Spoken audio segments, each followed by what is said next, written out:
honors of my job, of my vocation, is that I get invited into people's lives at some of the most meaningful moments.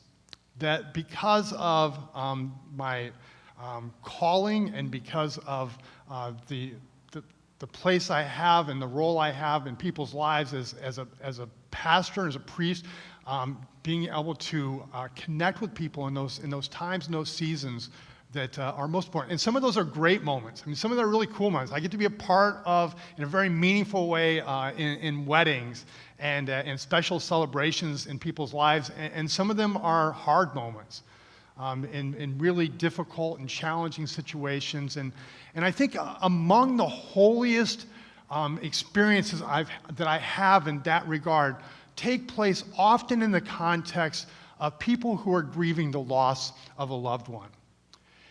It's those times when I am invited into people's homes, into their lives, into their households, and sometimes it's people I know, and sometimes it's people I don't, but I get to sit with them and listen with them and pray with them as they talk about and remember the life of the people that they loved. And just really, really powerful things happen in that context. And one of the things that I've seen, and this has happened over and over and over again, especially when people are able to really trust it and be honest in the process, that people have a lot of things about the people that they love, that they remember and they love and they're very excited about, but most of us have also things with people in our lives that we love that were hard. And they weren't, always really happy people, or maybe they were really stubborn sometimes, or maybe they just really opinionated and had their way. And the kind of things that in the course of our lives, when we're living alongside of stubborn people or opinionated people, that are very annoying. But in those moments when we're remembering their lives, oftentimes we laugh about them. And it's like we remember them with a sense of humor, and it's like, oh yeah, that was what we couldn't accept. We can in our loss. And I think sometimes we can be very careless with the people that we're living with while we're doing life together. In a way that when that life comes to an end and those days are over, that what we've been careless with in the days when someone was alive and with us, what we wouldn't give when they're gone to have just one more of those days.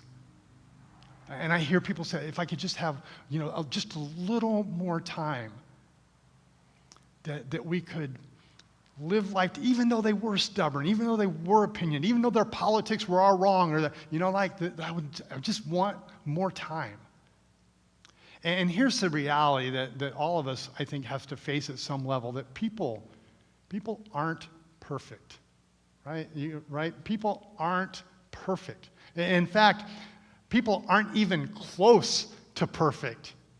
And I honestly, it's not even so important to me that, like in my own life, that people aren't perfect. I just wish that they would be more amenable to my agenda and my views and my perspective, right? And however imperfect they are, they're even less agreeable to that.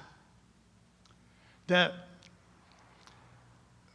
we're on this journey, and in this series, we're talking about how it is that we love one another.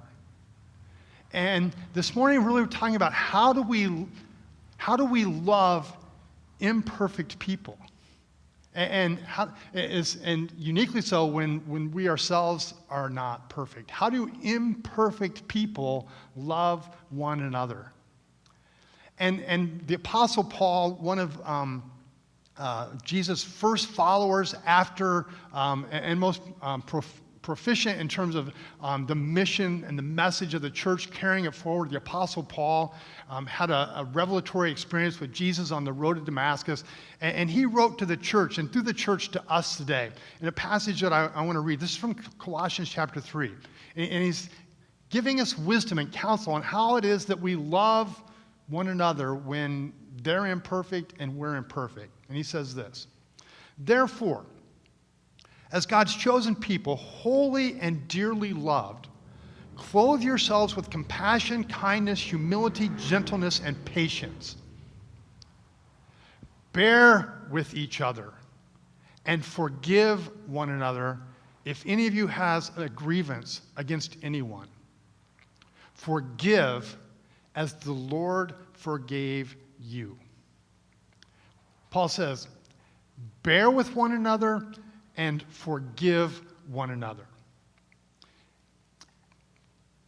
Another translation for bear is actually forbear. It's not just like passively receiving. It's like actively bearing with other people. Bear with them. The word can be translated in the New Living Translation is make allowance for each other's faults. Make allowance for each other's faults.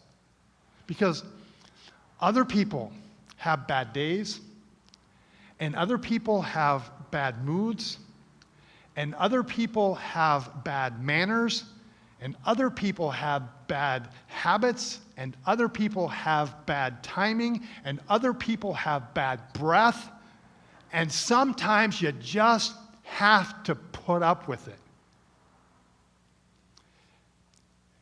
Another translation, put up with, suffer them. Same word, put up with, make allowance for, forbear, suffer them. Solomon says it this way in Proverbs chapter 12. Fools show their annoyance at once, but the prudent overlook an insult. The prudent overlook an offense. The prudent overlook an annoyance. And bear with suggests that it's going to require something of us, doesn't it? Bear with. It's different than saying, for example, puppy with, right? Or otter with other people.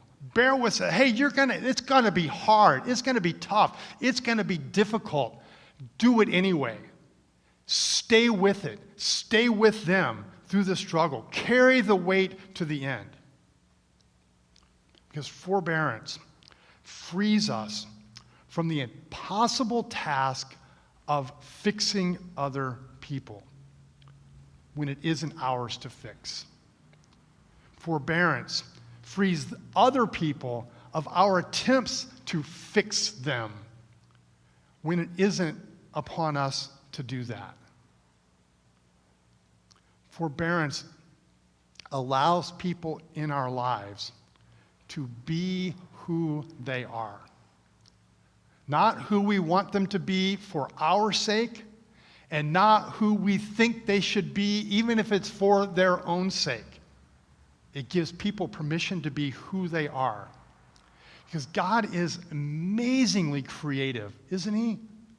I mean, we see this all around us in nature, that there isn't just one kind of flower. There are, all different kinds of flowers, and there's not just one kind of insect or one kind of animal in the world, that there's all different kinds, not just one kind of tree or one kind of bird, this plethora of all these different, and we come to people, we see the same thing. There's like one kind of person. There are all kinds of people. And they're all different. They're all unique. And because of those uniquenesses, they all are going to rub us and affect us in different ways, and not always good ways. That introverts inevitably are going to rub up against and offend extroverts. That planners and free spirits are going to butt heads sometimes, and thinkers and dreamers are not going to be on the same timeline. They're going to have to figure out how to make their way through life together.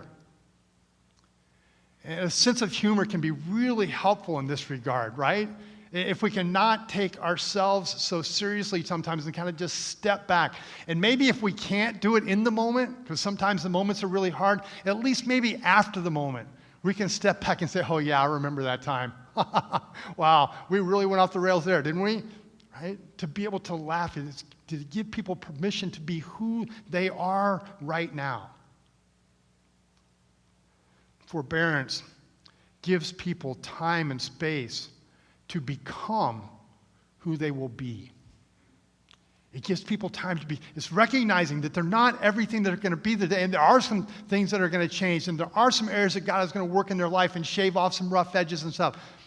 But they're in a process and they're on their way to someplace and saying, I'm not asking you to be all that you're going to be. I'm accepting you as you are right now, giving you space to become who you're going to be. I'm on the precipice of celebrating with my wife nearly 34 years of blissful marriage. Next month, 34 years of blissful marriage. But they have not all been equally blissful. Right? I clear everything with my family before I talk about them so they don't get surprised on a Sunday morning. And I made that statement to Deb last night, and she went, right? They have not all been equally blissful.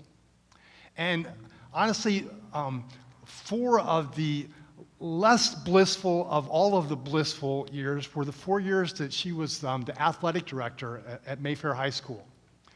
During those 4 years, we butted heads more times and in more ways and shapes and forms, and maybe especially early on with a greater intensity maybe than we had in all of our blissful years together.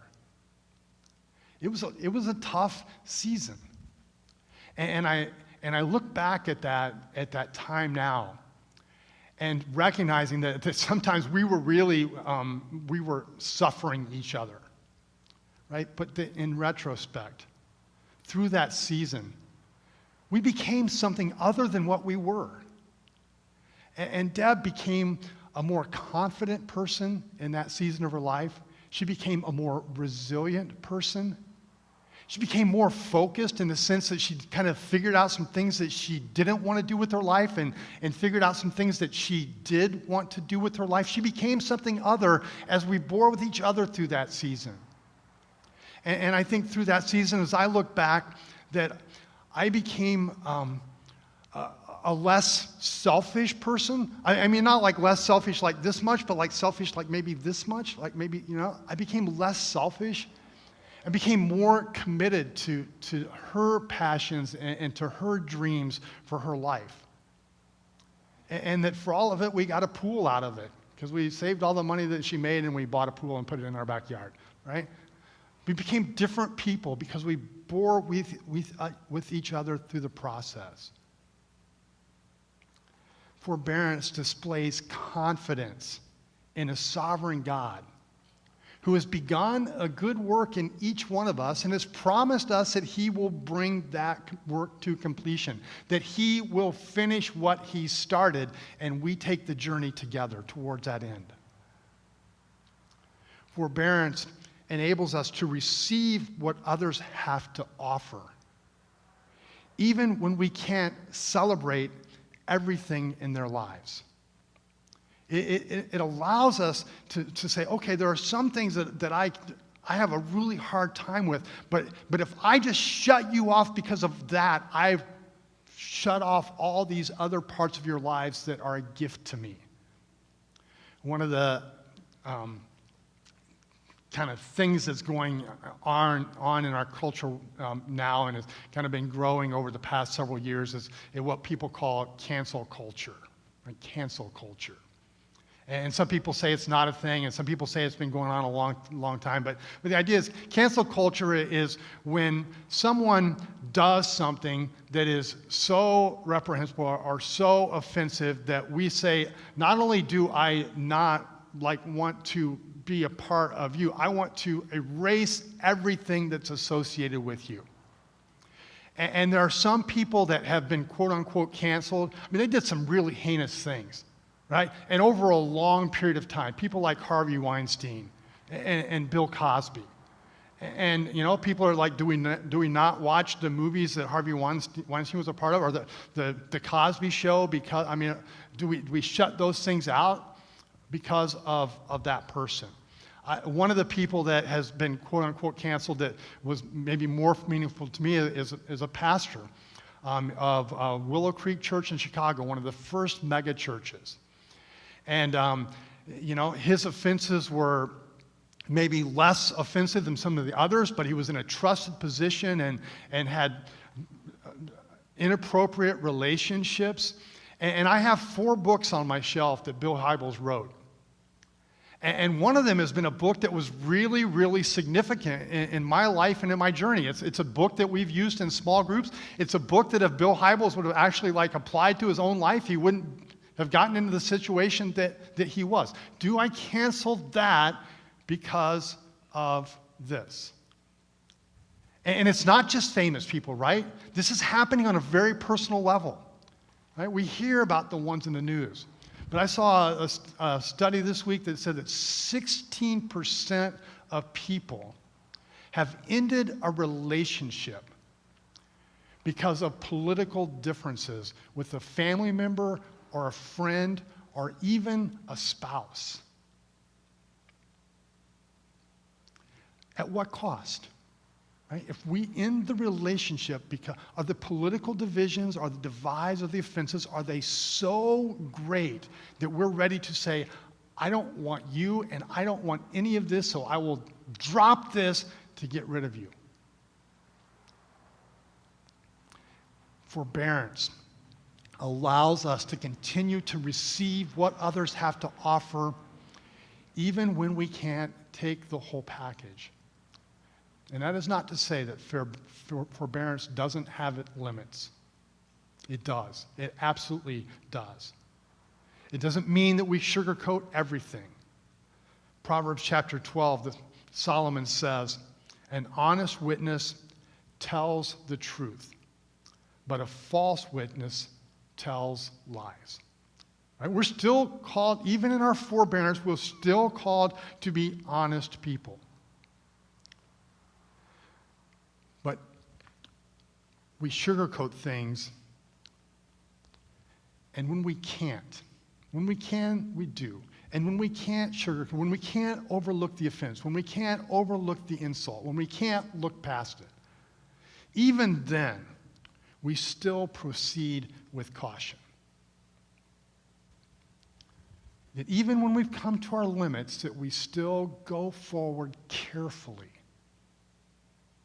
Right? It's the teacher who says to the student whose hygiene habits have come to a point where they look at them and say, you know what, because you are not taking a bath on a regular basis, because you are not washing your clothes, it is hurting your relationships with your classmates.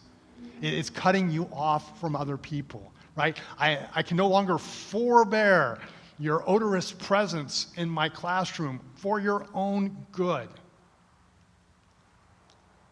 So I'm going to tell you the truth to help you in an area of your life that will improve your life. It's the friend who says, you know what? Your boss was a jerk, but that's not why you lost your job, right? You lost your job because you were late every day of the week for 6 months. As a friend, I have to forbear your tardiness to maintain the friendship. But as someone who loves and cares about you, show up on time to work so you don't lose your job, right? Proceed carefully, cautiously. And it takes tremendous wisdom and discernment to say, when do I say, and how much do I say, and how do I say it in a way that I'm actually loving my friend as I forbear them. Forbear one another. And then Paul says, you know what, we forbear, but there's also another step beyond this, that we're also called to forgive one another. Forgiveness is forbearance with an added critical dimension. Forgiveness is forbearance with sin. Forgiveness is forbearance for sin. Forgiveness is not just that you're annoying me. It's that you've done something to harm me, right? I forbear someone who talks too much. I forgive someone who gossips about me. I forbear my neighbor if they borrow something from me and they forget to return it. I forgive someone if they steal something from me. Forbearance, forgiveness is forbearance with sin. Forbearance makes allowances. Forgiveness cancels a debt. Forbearance is hard. Forgiveness is costly. Forgiveness, by definition, is undeserved. Right? If someone deserves it, they don't need forgiveness. And if you find yourself saying, I'm not going to forgive you because you don't deserve my forgiveness, right? The only time you need to forgive someone is when they don't deserve it.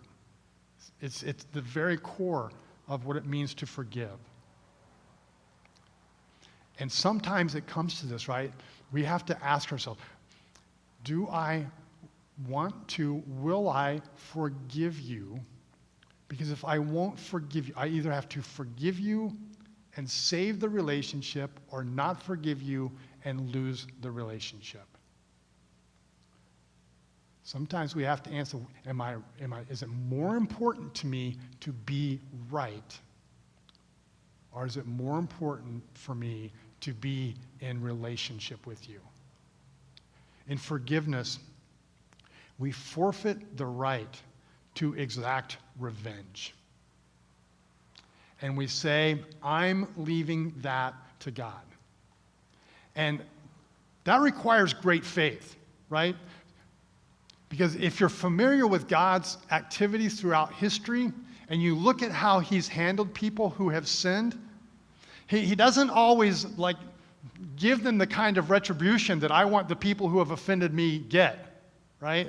That oftentimes he goes way lighter on people than I would like for him to go on the people who have offended me, the people who have wronged me.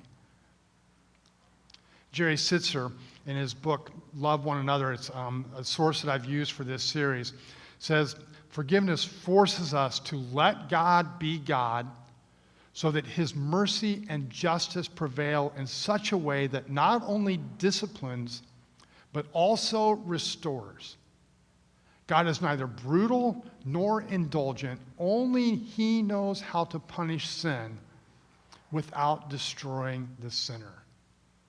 Forgiveness is saying, God, I'm not good enough at this to pull this off, to confront the sin without destroying the sinner. I'm foregoing my right to get revenge and entrusting you to accomplish it for me. In forgiveness, we relinquish the desire to wish ill upon another person. It doesn't discount the offense. It doesn't say, what you did doesn't matter. It's not a big deal. You need forgiveness because, in fact, it was a big deal, because it did matter. So like when, a little kid comes up and punches you in the face because he's a little kid and he hasn't learned his manners yet, and then you're like, I hurt. And they go to their parents and their mom says, now, Johnny, you go back and you tell him you're sorry. And Johnny comes back to you and says, I'm sorry. It's like, and people, we do this all the time. It's like, it's okay. No, it's not. No, it's not okay. It's not okay for you to punch people in the face. You need to learn that it's not okay. It is great to say, thank you, Johnny, I forgive you. Forgiveness is not saying it's okay. It's not saying it doesn't matter. It's saying it did matter, and I forgive you for it. Forgiveness doesn't erase all the consequences. Right? We can forgive someone, and they're still going to have to go through some things because of what they did. And just an amazing act of forgiveness was the Emmanuel Church in Charleston, South Carolina. Right? When Dylan Roof went in and shot people in that church in a Bible study. And at his sentencing hearing, the relatives looked him in the face and forgave him for his sin, for his harm against them. An amazing act of grace. Dylan Roof is still in prison, serving time for his crime. It doesn't erase all the consequences. Saying, for my part, I will not wish ill and evil upon you. I'm letting it go. Forgiveness is a decision of the mind first. It's not something that happens when we finally feel like it. Forgiveness is something that happens when we decide in our mind, I am going to forgive you. I am going to forgive this person. It is first a decision of the mind, and then an act of the will. Because we've decided in our mind that we're going to forgive something, there's still some impulse responses and things that we've kind of been doing for a long time that we are prone to continue to do.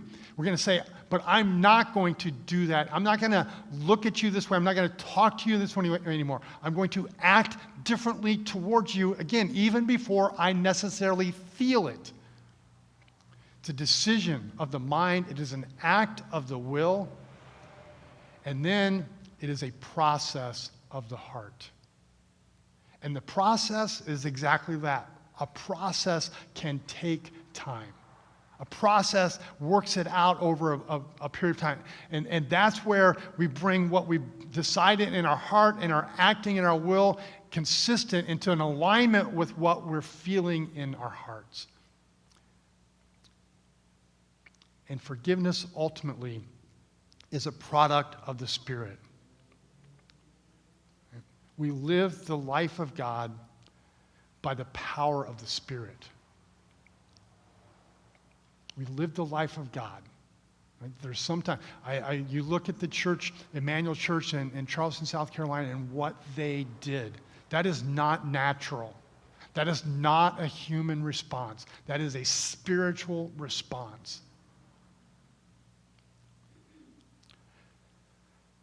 And it's complicated, right? It's complicated. It's hard. And it's complicated by the nature of the degree, by the nature of the offense, and by the degree of the offense. The greater the offense, right, the harder it is to forgive. It's complicated by the fact that sometimes it's unsolicited. Sometimes we need to forgive people who haven't admitted that they've done us anything wrong. We need to forgive people who maybe continue to do things wrong against us. It doesn't mean we treat them the same, right? There's some discernment in how we proceed in the relationship, but sometimes we have to forgive people who don't necessarily want forgiveness or don't think that they need forgiveness. But oftentimes, those complications make it more costly to forgive, and also oftentimes make it even more important to forgive. Because however costly forgiveness is, unforgiveness is more costly.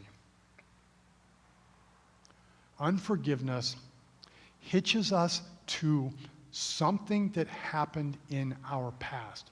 We're hooking our trailer up to that event, and we're saying, I'm keeping this with me, and I'm going to drag it with me wherever I go.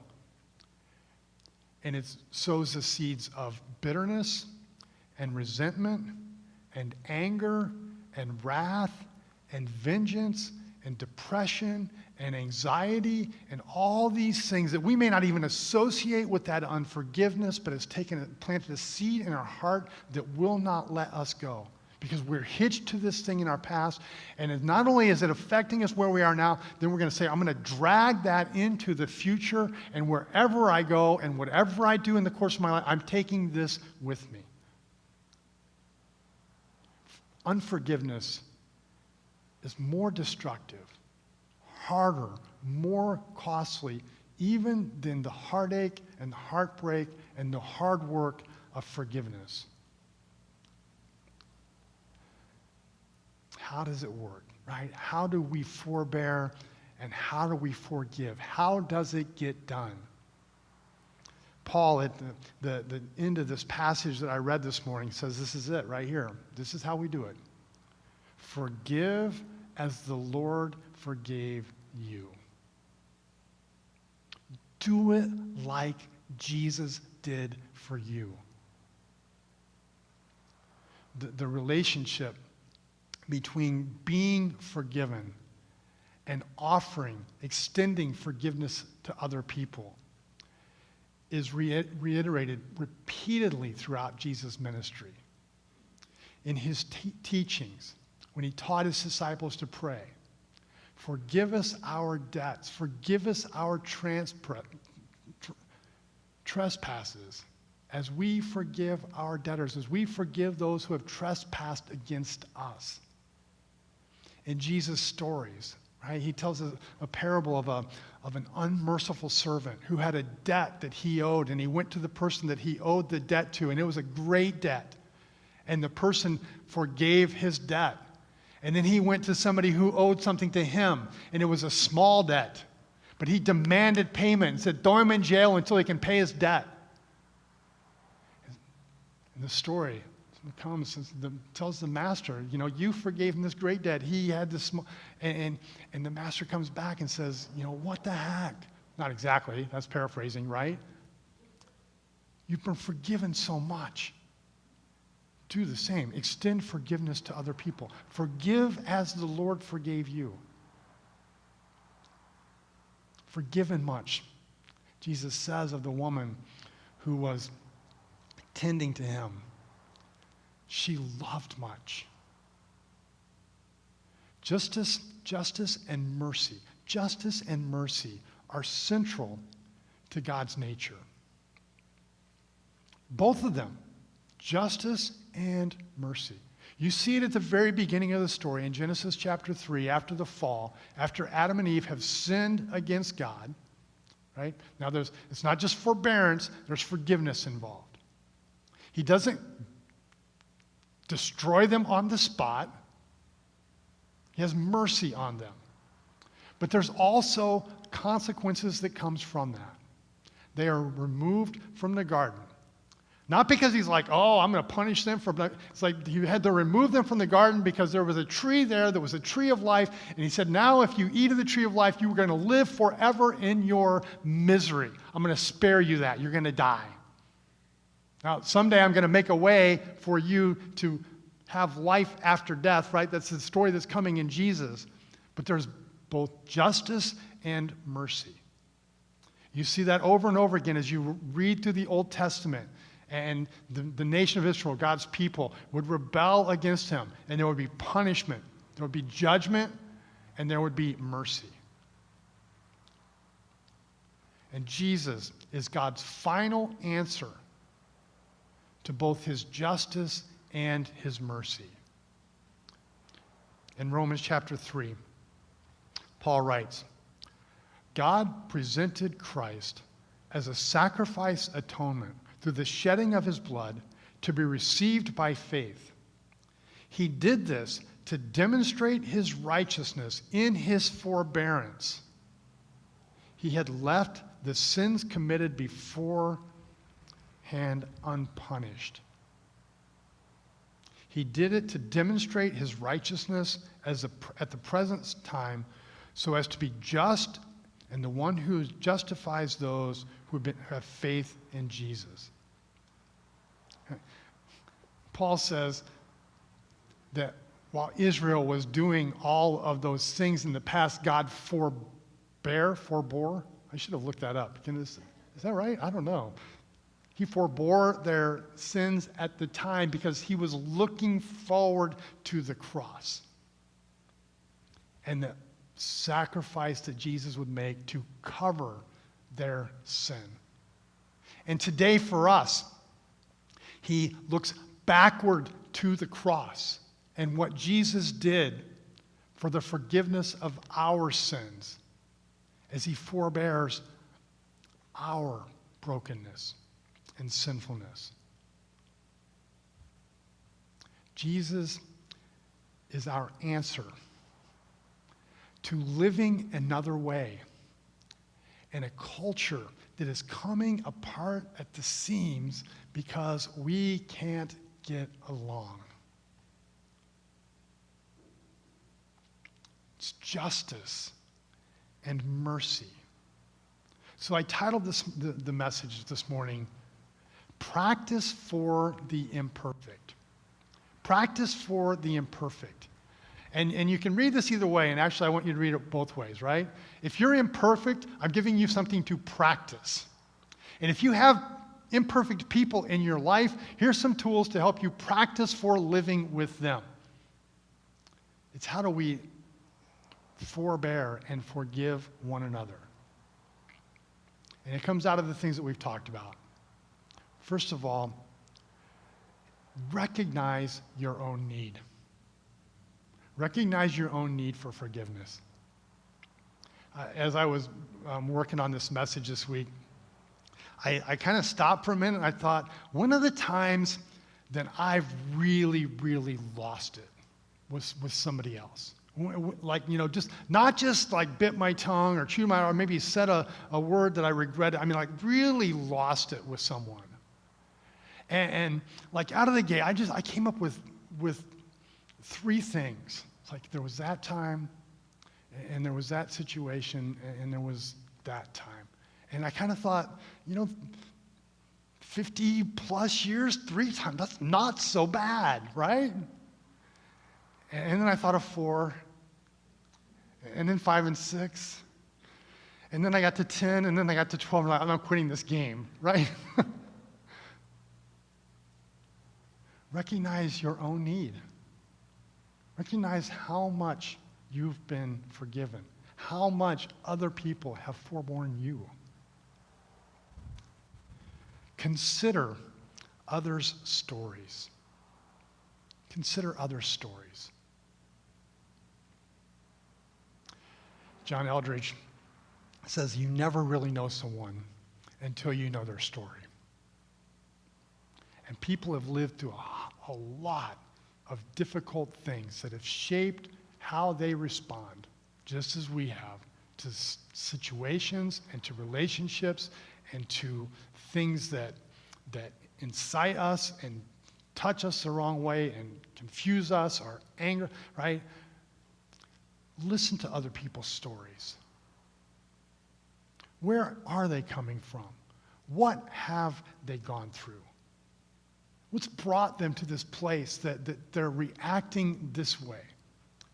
I have realized for myself and have tried to help other people see that, right? If you have a response that is inconsistent with the provocation, like you're in a full-on rage and what really happened was a very small offense, it's probably not about this. It's probably about something that happened a long time ago that's, right?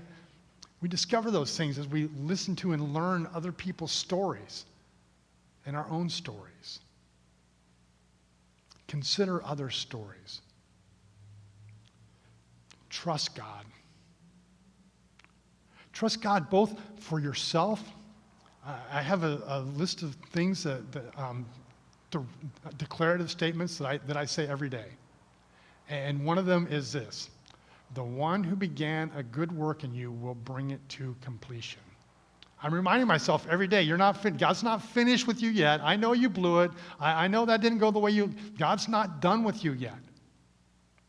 And trust God for the person that you're forbearing, right? That God is not finished with them yet. And we can walk with them through the journey. And then extend grace. Extend grace. And it's going to take a decision, right? A decision that we make in our mind that I am going to forgive. And then an act of the will. Because I'm forgiving, I'm now going to act differently towards this person in these ways. And I'm going to trust that out of this decision that I'm making and out of the actions that I'm taking, that God is going to bring my heart over time into alignment with the decision and with the actions.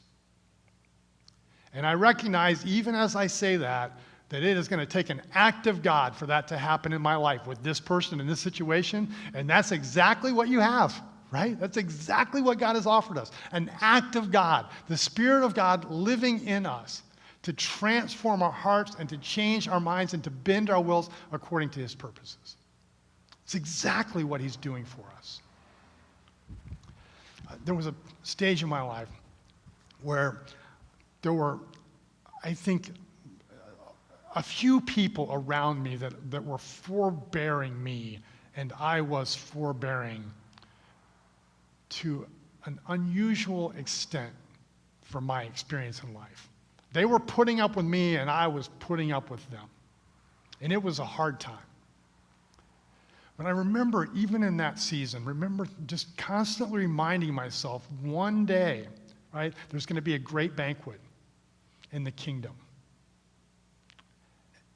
And these are people who love God. These are people who are seeking to walk with him and follow him, and we're putting up with each other, but we're going to be together in the banquet, and we're going to see each other, and we're going to understand their stories, and they're going to understand my stories, and see where we were coming, and we're going to love each other. We're not liking each other very much right now, but we love one another, so we forbear one another and we forgive one another, knowing that there is this glorious future, and we're going to be together, and it's going to be good.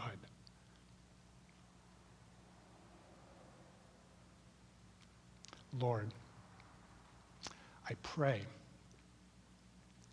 for your work in our hearts and our lives to do things what we can't even imagine that we can do.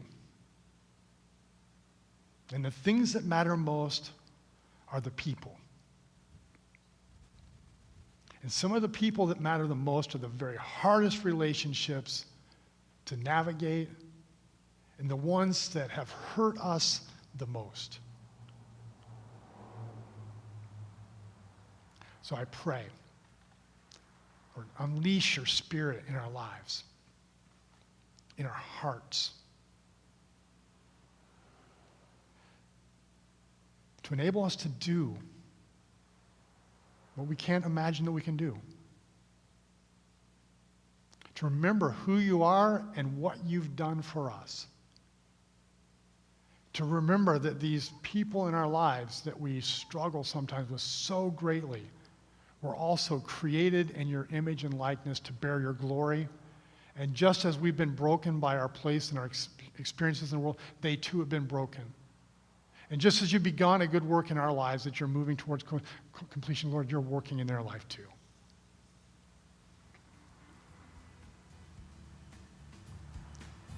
To forgive, Lord, as we've been forgiven. I pray in Jesus' name, amen.